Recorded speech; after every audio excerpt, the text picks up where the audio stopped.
وسلم وبارك عليه وعلى آله.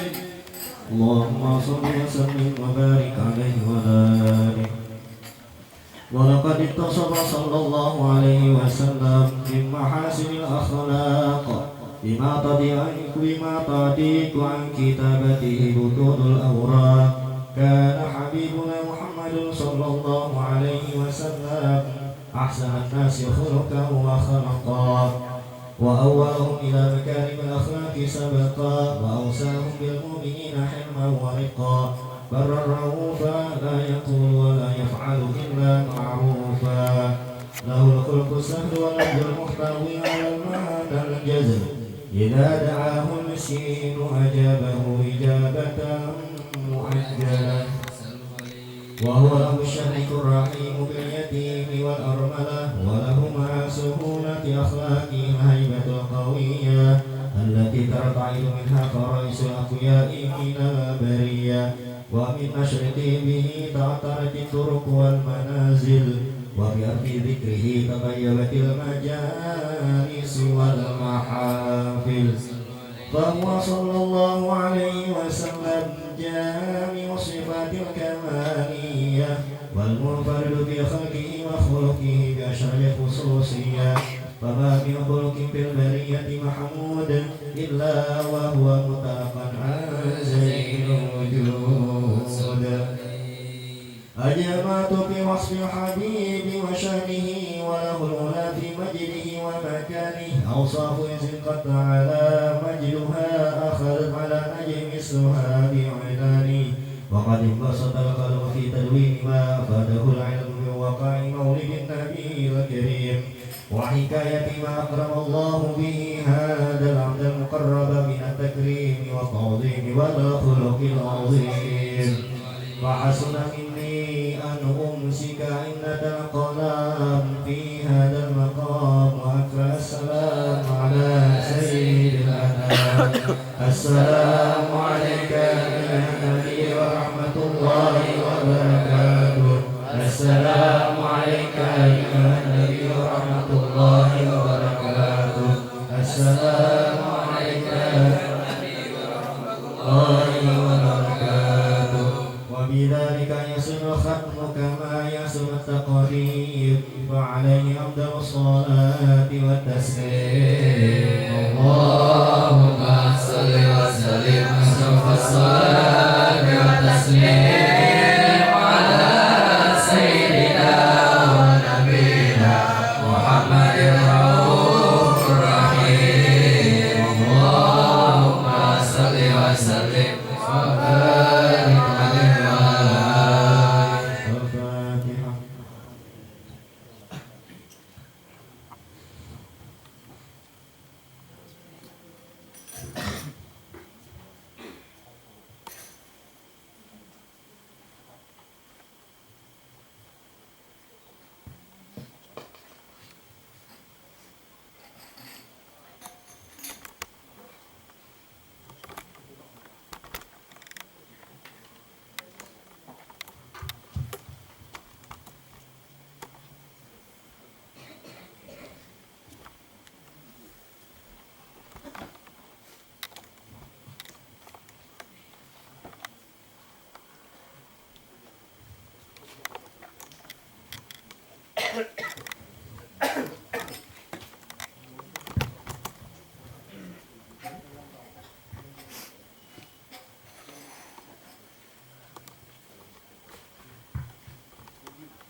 بسم الله الرحمن الرحيم. الحمد لله رب العالمين، وصلى وسلم وبارك على سيدنا محمد الأمين وعلى أصحابه إلى يوم الدين.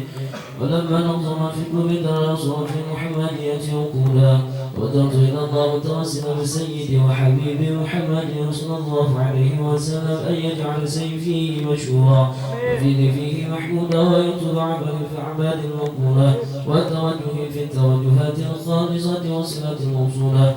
اللهم يا من إليك توجه الآمال فتعود ظافرا، وعلى باب عزتي تحرط الرهان وتمشاها من فيضات الغامرة.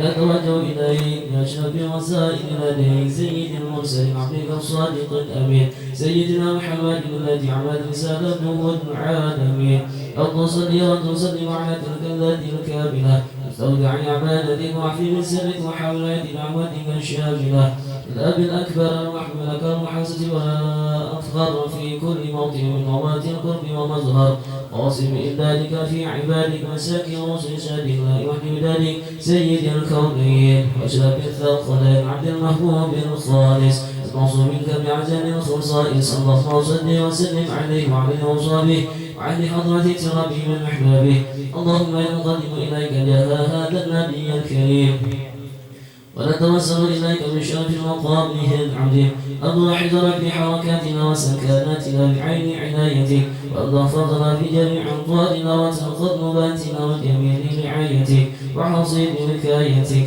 وأن تبلغنا الله من شرف القرب إليك وإلى هذا الحبيب غاية آمالنا وتقبل منا ما تخرجنا فيه من نياتنا وأعمالنا وتجعلنا في حضرة هذا الحبيب من الحاضرين وبدرك دياره من السالك وحقك وحقه من المعدين ولعهدك من الحافظين اللهم إنا لنا أطماع في رحمتك الخاصة فلا تحرمنا وذنوبا جميلة هي وصلتنا إليك فلا تخيبنا آمنا بك وبرسولك وما به من الدين وتوجهنا به إليك مستشفعين أن تقابل لمنا بالغفران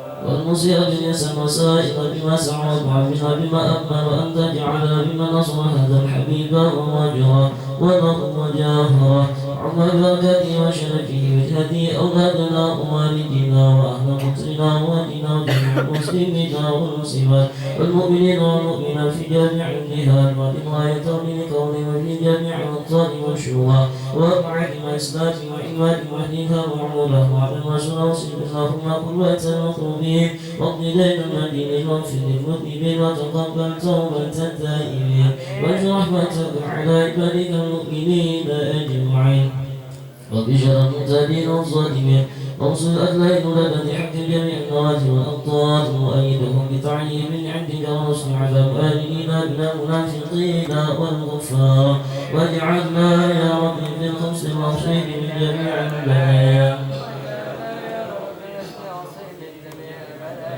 واجعلنا يا رب في الخمس الموصين من جميع البلايا وبالهد المكين من الذنوب والخطايا ودما في عمل طاعتك وصدق في حكمتك قائمين وإذا توفيتنا وتوفنا مسلمين ومؤمنين واختم لنا من قلب خير أجمعين صل وسلم على هذا الحبيب المحبوب للأجسام والأرواح والقلوب وعلى آله وصحبه وإليه منشور آخر دعوانا الحمد لله رب العالمين. سير الفاتحة.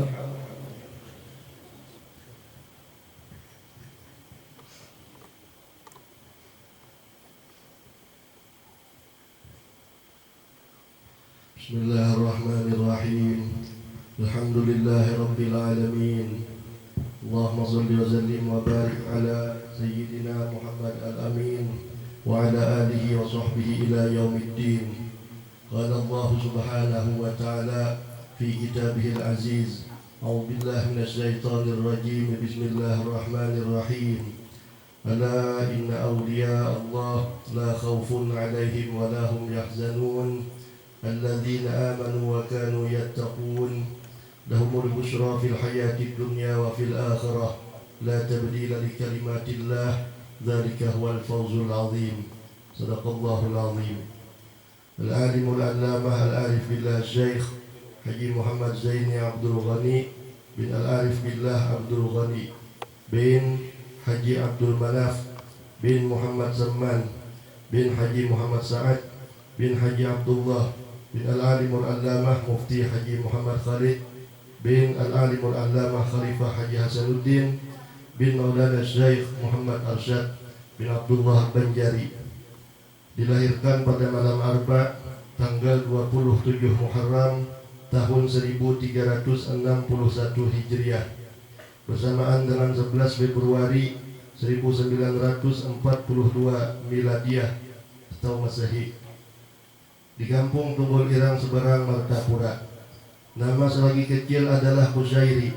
Sejak kecil termasuk salah seorang yang mahfuz, yaitu suatu keadaan yang sangat jarang terjadi kecuali bagi orang-orang pilihan yang sudah ditentukan Allah Subhanahu wa Ta'ala. Beliau adalah salah seorang anak yang mempunyai sifat-sifat dan pembawaan lain dari yang lain. Di antaranya adalah beliau tidak pernah ihtilam. Al-Alimul Allamah Al-Arif Billah Syekh Haji Muhammad Zaini Abdul Ghani, yang sejak kecil selalu berada di samping kedua orang tua dan nenek beliau yang bernama Salbiah, yang memeliharanya dengan penuh kasih sayang namun disiplin dalam pendidikan, sehingga di masa kanak-kanak beliau sudah mulai ditanamkan pendidikan tauhid dan akhlak oleh ayah dan nenek beliau sendiri, serta belajar membaca Al-Quran. Dengan demikian, guru pertama dalam bidang tauhid dan akhlak adalah ayah dan nenek beliau sendiri yang selalu berada di samping dan memimpinnya. Meskipun kehidupan ekonomi kedua orang tua beliau dalam keadaan yang sangat lemah, namun mereka selalu memperhatikan untuk membantu dan meringankan beban guru yang mengajar anak mereka membaca Al-Quran. Sehingga setiap malam beliau diberi sangu sebotol kecil yang berisi minyak tanah untuk diberikan kepada guru Muhammad Hasan, desa Pesayangan, yang mengajar membaca Al-Quran. Dalam usia lebih kurang 7 tahun, beliau sudah mulai belajar di Madrasah Islam Kampung Keraton Martapura selama 2 tahun, yang mana di madrasah itu beliau belajar membaca dan menulis tulisan Arab. Adapun yang jadi kepala madrasahnya kala itu adalah Al-Alimul Allamah Al-Arif Billah Syekh Haji Muhammad Salman Mulia, yang merupakan kakak dari ibu beliau. Adapun guru yang mengajar di madrasah Islam tersebut yaitu guru Muhammad Zain Umar dan guru Abdul Muiz. Adapun waktu belajarnya tiap hari hanya 2 jam, masuk jam 2 siang dan pulang waktu asar pukul 4. Dan setelah 2 tahun beliau lulus di madrasah itu, sehingga beliau masuk ke pondok pesantren Darussalam Martapura dan tamat pada tahun 1961 Masehi. Adapun di antara guru-guru beliau selama di Darussalam, Guru Sulaiman, Guru Haji Abdul Hamid Hussein, Guru Haji Mahalli Abdul Qadir, Guru Muhammad Zain, Guru Haji Rafi'i, dan Guru Syahran. Kemudian Guru Haji Husin Dahlan, Guru Haji Salman Yusuf, Al-Alimul Fadil Haji Sya'rani Arif, Kampung Melayu, Al-Alimul Fadil Haji Husin Qadri, Al-Alimul Fadil Haji Salim Ma'ruf, Al-Alimul Fadil Haji Salman Mulia, Al-Alimul Fadil Haji Salman Abdul Jalil.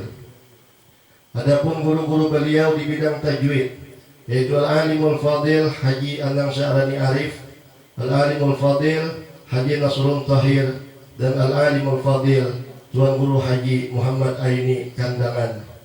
Adapun guru khusus beliau dalam hal tasawuf ataupun suluk, Al-Alimul Allamah Haji Muhammad Syarwani Abdan, Bangil, Al-Alimul Allamah Kiai Falak Bogor, Al-Alimul Allamah Al-Arif Billah Al-Qutub Syekh Sayyid Muhammad Amin Qutbi, Makkah. Sanad-sanad dan dalam berbagai bidang ilmu dan thariqat beliau terima dari Al-Alimul Allamah Al-Arif Billah Syekh Sayyid Muhammad Amin Qutbi, Al-Alimul Allamah Syekh Sayyid Abdul Qadir Al-Bar, Al-Alimul Allamah Sayyid Muhammad bin Alwi Al-Maliki, Al-Alimul Allamah Syekh Hasan Mishak, Al-Alimul Allamah Syekh Muhammad Yasin Padang, Al-Alimul Allamah Kiai Falak Bogor, dan Al-Alimul Allamah Syekh Ismail Yamani. Guru pertama secara rohani atau mimpi, Al-Alimul Allamah Ali Junaidi Berau bin Al-Alimul Fadil Qadi Haji Muhammad Amin bin Al-Alimul Allamah Mufti Haji Jamaluddin bin Maulana Syekh Muhammad Arsyad Al-Banjari. Al-Alimul Allamah Haji Muhammad Syarwani Abdan. Kemudian Al-Alimul Allamah Haji Muhammad Syarwani Abdan menyerahkan kepada Kiai Falak Bogor. Yang seterusnya Kiai Falak menyerahkan kepada Al-Alimul Allamah Al-Arif Billah Syekh Sayyid Muhammad Amin Qutbi. Kemudian Syekh Muhammad Amin Qutbi menyerahkan beliau kepada Maulana Syekh Muhammad Arsyad bin Abdullah Kelampayan, yang mana dari Syekh Muhammad Arsyad beliau diserahkan langsung kepada Rasulullah sallallahu alaihi wasallam atas petunjuk Al-Alimul Allamah Ali Junaidi Berau. Beliau dianjurkan untuk belajar kepada Al-Alimul Fadil Haji Muhammad Gadung bin Al-Alimul Fadil Haji Salman Al-Farisi bin Al-Alimul Fadil Qadi Haji Mahmud bin Asiyah binti Syekh Muhammad Arsyad Al-Banjari mengenai masalah Nur Muhammad. Maka dengan demikian, di antara guru beliau tentang Nur Muhammad antara lain adalah Al-Alimul Fadil Haji Muhammad yang tersebut di atas. Dalam usia lebih kurang 10 tahun, beliau sudah mendapat khususiyat dan anugerah dari Tuhan berupa kasyaf hizi, yaitu melihat dan mendengar apa-apa yang di dalam atau yang terdinding.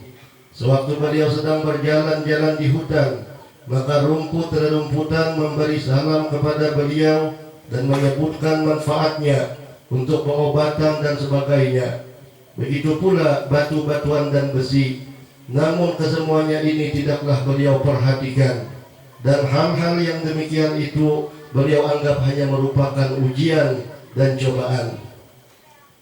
Dan kurang lebih dalam usia itu pula beliau bermimpi, tepatnya pada malam Jumat, melihat sebuah kapal besar turun dari langit, dan di muka kapal tersebut di depan pintu masuk berdiri seorang laki-laki berpakaian jubah putih sebagai penjaganya, dan di pintu tertulis Safinatul Aulia. Tatkala beliau hendak masuk ke dalam kapal tersebut, dihalau oleh penjaganya hingga beliau jatuh tersungkur. Beliau langsung terbangun, dan pada malam Jumat berikutnya beliau pun bermimpi lagi dengan mimpi yang sama. Begitu pula pada Jumat yang ketiga, beliau bermimpi lagi dengan mimpi yang serupa. Namun kali ini beliau diperkenankan masuk ke dalam kapal dan disambut oleh seorang syekh, dan beliau melihat di dalamnya banyak kursi yang kosong. Setelah puluhan tahun kemudian, tepatnya sesudah beliau dewasa, beliau pergi ke tanah Jawa untuk menuntut ilmu. Dengan tidak disangka dan dikira, orang yang pertama kali menyambut dan menjadi guru beliau adalah orang yang menyambut beliau di kapal dalam mimpi beberapa tahun silam. Dan orang tersebut adalah seorang wali majzub, yaitu Al-Habib Abdullah Barakbah. Dalam usia kurang dari 14 tahun atau tepatnya masih duduk di kelas 1 Sanawiyah, beliau telah dibukakan oleh Allah Subhanahu wa taala futuh tatkala membaca tafsir, bagaimana Allah sami'an basira.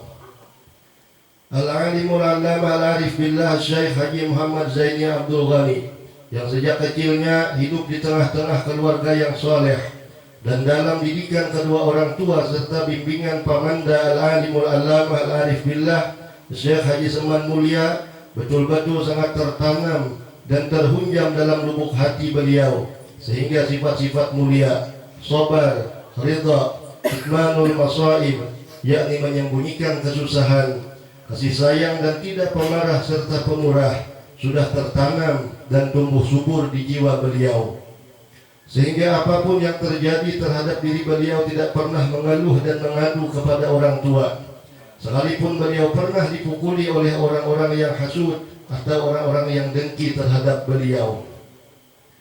Beliau adalah seorang yang sangat mencintai para ulama dan orang-orang soleh. Hal itu tampak ketika beliau masih kecil, di mana beliau selalu menunggu di tempat yang biasanya Alimul Fadil Haji Zainal Ilmi dalam pagar lewati pada hari-hari tertentu ketika hendak pergi ke Banjarmasin, semata-mata hendak bersalaman dan mencium tangan Tuan Guru Haji Zainal Ilmi. Di masa remaja itu pula, Al-Alimul Allamah Al-Arif Billah Syekh Haji Zaini Abdul Ghani pernah bermimpi bertemu dengan Sayyidina Hasan dan Sayyidina Husain, yang keduanya masing-masing membawakan pakaian dan memakaikan kepada beliau lengkap dengan surban dan lainnya. Dan beliau ketika itu diberi nama oleh keduanya dengan nama Zainal Abidin. Keberadaan Al-Alimul Allamah Al-Arif Billah Syekh Haji Zaini Abdul Ghani di masa kecil beliau rupanya sudah diketahui oleh sebagian ulama dan orang pintar di Jawa. Meskipun mereka belum pernah ke Banjar, begitu pula Alimul Allamah belum pernah pula ke Jawa atau bertemu dengan mereka. Karena itu kebesaran dan kemuliaan Al-Alimul Allamah Al-Arif Billah Syekh Haji Zaini Abdul Ghani sudah menjadi pembicaraan oleh para tokoh ulama di Jawa pada masa beliau masih kecil, di mana penulis pernah mendengar dari mereka bahwa di Banjar atau di Martapura akan muncul seorang ulama besar dan orangnya sekarang masih kecil atau masih kanak-kanak, sehingga banyaklah orang menerka atau mengira-ngira. Namun kenyataan baru tampak sesudah puluhan tahun kemudian. Setelah lebih dari 10 tahun dalam penantian siapa gerangan orang yang dimaksud, maka secara kebetulan atau memang ditugaskan untuk menyampaikannya, maka datanglah seorang waliullah ke Martapura dan menginap di rumah salah seorang ulama di Martapura. Adapun waliullah tersebut adalah Al-Habib Ahmad Semarang, dan beliau berkunjung di rumah Al-Alimul Allamah Tuan Guru Haji Badruddin atau yang masyhur kita kenal dengan sebutan Guru Ibad. Maka menurut cerita seorang sahabat penulis yang kebetulan ia berkunjung ke rumah di mana waliullah tersebut menginap, dan dilihatnya banyak tamu yang datang ke rumah tersebut. Di antaranya adalah Al-Alimul Allamah Al-Arif Billah Syekh Haji Zaini Abdul Ghani. Di dalam majlis itulah waliullah tersebut mengatakan kepada salah seorang tamu yang baru datang dan hendak bersalaman dengan beliau, yakni waliullah itu, dan beliau menyuruh bersalaman dengan Al-Alimul Allamah Al-Arif Billah Haji Zaini Abdul Ghani lebih dahulu, baru kepada beliau, yakni waliullah tersebut. Sambil beliau berkata, bersalaman dengan Guru Zaini dahulu, ia masih remaja, namun ia sudah kutub. Demikianlah kata waliullah tersebut. Sesudah dewasa, maka tampaklah kebesaran dan keutamaan beliau dalam berbagai hal, dan banyaklah orang yang datang belajar dengan beliau. Para habaib yang tua-tua, para ulama dan guru-guru, termasuk guru-guru yang pernah mengajar beliau. Karena mereka mengetahui keadaan beliau yang sebenarnya, mereka sangat sayang serta hormat kepada beliau. Al-Alimul Allamah Al-Arif Billah Syekh Haji Muhammad Zaini Abdul Ghani adalah seorang ulama yang menghimpun antara syariat, tariqat dan hakikat, dan seorang yang hafal Quran serta tafsirnya, yaitu tafsir Al-Quranul Azim lil Imamainil Jalilain, yakni tafsir Jalalain. Al-Alimul Allamah Al-Arif Billah Syekh Haji Zaini Abdul Ghani yang sejak kecil selalu berada di samping orang tua beliau yang soleh dan solehah, banyak mendapat pendidikan dan pelajaran dari keduanya, meskipun diantaranya hanya melalui contoh dan isyarat, yang kesemuanya itu tertanam dan tumbuh subur di dalam jiwa beliau. Pendidikan yang diterima Al-Alimul Allamah Al-Arif Billah Syekh Haji Zaini Abdul Ghani melalui pamanda beliau, yaitu Al-Alimul Allamah Al-Arif Billah Syekh Haji Seman Mulia, sangat mewarnai pemikiran-pemikiran beliau, terutama dalam bidang ilmu tasawuf. Al-Alimul Allamah Al-Arif Billah Syekh Haji Seman Mulia secara intensif mendidik beliau, baik ketika berada di sekolah maupun di luar sekolah. Meskipun beliau hampir tidak pernah mengajarkan secara langsung bidang-bidang keilmuan itu kepada beliau, kecuali hanya di bangku sekolah. Namun Al-Alimul Allamah Al-Arif Billah Syekh Haji Seman Mulia langsung membawa dan mengantarkan beliau mendatangi guru-guru atau tokoh-tokoh ulama terkenal dengan keahliannya masing-masing, baik di Kalimantan Selatan maupun di Jawa, untuk belajar. Seperti misalnya untuk mendalami ilmu tafsir dan hadis, beliau bawa Al-Alimul Allamah Al-Arif Billah Syekh Haji Zaini Abdul Ghani kepada Al-Alimul Allamah Syekh Haji Syahrani Arif yang terkenal sebagai mufassir dan muhaddis. Sekalipun Syekh Haji Seman Mulia tersebut sebagai pakar di semua bidang keilmuan Islam. Maka sifat rendah hati atau sifat tawadhu al-alimul allamah al-arif billah Syekh Haji Muhammad Seman Mulia inilah yang tertanam di jiwa al-alimul allamah al-arif billah Syekh Haji Zaini Abdul Ghani. Al-alimul allamah al-arif billah Syekh Haji Zaini Abdul Ghani seorang yang sangat bakti kepada kedua orang tua dan pamanda beliau, sehingga sewaktu ayah beliau sakit, 1 jam pun tidak pernah beliau memisahinya dan selalu berada di samping beliau merawat dan menjaganya dengan saksama. Begitu pula ketika pamanda beliau al-alimul allamah al-arif billah Syekh Haji Seman Mulia sakit, beliau selalu di samping. Meskipun al-alimul allamah al-arif billah Syekh Haji Zaini Abdul Ghani dalam keadaan sakit, namun beliau tetap turut menjaga dan merawat ibu beliau ketika sakit. Hal ini menunjukkan bahwa beliau sangat bakti kepada kedua orang tua dan pamanda beliau al-alimul allamah al-arif billah Syekh Haji Muhammad Seman Mulia.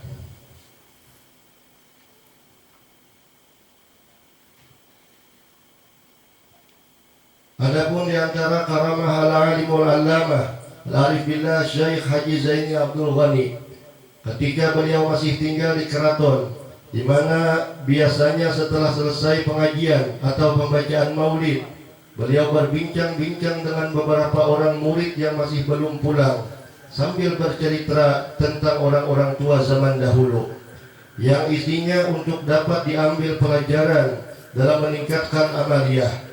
Tiba-tiba beliau bercerita tentang buah rambutan yang pada waktu itu masih belum musimnya.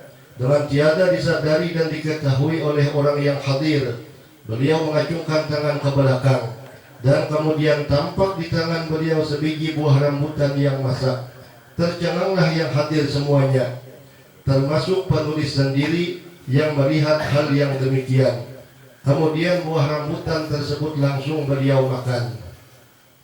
Pada suatu musim kemarau yang panjang, di mana hujan sudah lama tidak turun, sehingga sumur-sumur sudah hampir mengering, maka cemaslah masyarakat ketika itu dan mengharapkan hujan akan segera turun. Melihat hal yang demikian, banyak orang yang datang kepada beliau mohon doa agar hujan segera turun. Kemudian beliau keluar dari rumahnya dan menuju ke sebuah pohon pisang yang berada di dekat rumah beliau. Lalu beliau goyang-goyangkan pohon pisang tersebut dan tidak lama kemudian hujan pun turun dengan derasnya.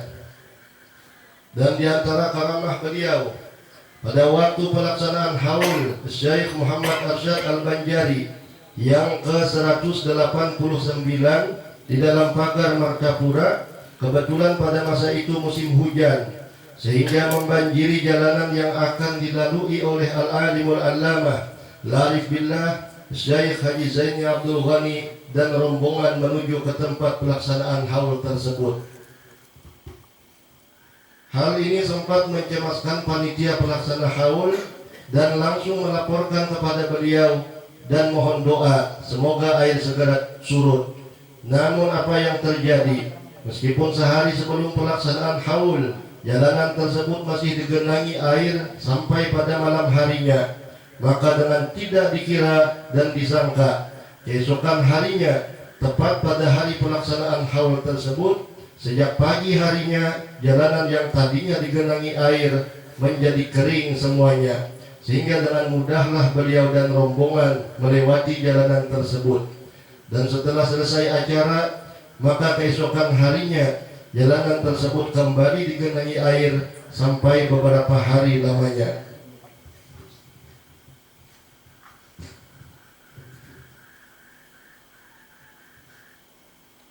Derita penyakit yang berkepanjangan tiadalah mengurangi semangat beliau dalam mengajar dan membimbing anak murid dan masyarakat yang datang ke majelis beliau. Namun setelah beberapa tahun berjalan, akhirnya anak murid dan masyarakat Banjar umumnya timbul rasa harap-harap cemas dalam kesembuhan guru dan pembimbing mereka.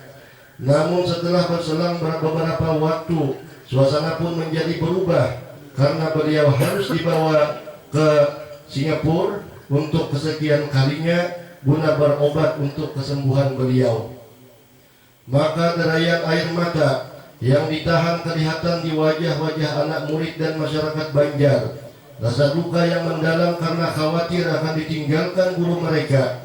Namun apa yang dapat dikata, meskipun beliau telah berjuang dengan penuh gairah dan semangat untuk dapat bersama kembali dengan anak-anak murid dan keluarga, akhirnya lesulah jasmani dan lemahlah tenaga, sehingga beliau harus dibawa pulang dengan pesawat khusus dari Singapura ke Banjar pada hari Selasa 4 Rajab tahun 1426 Hijriah atau 9 Agustus tahun 2005 Masehi.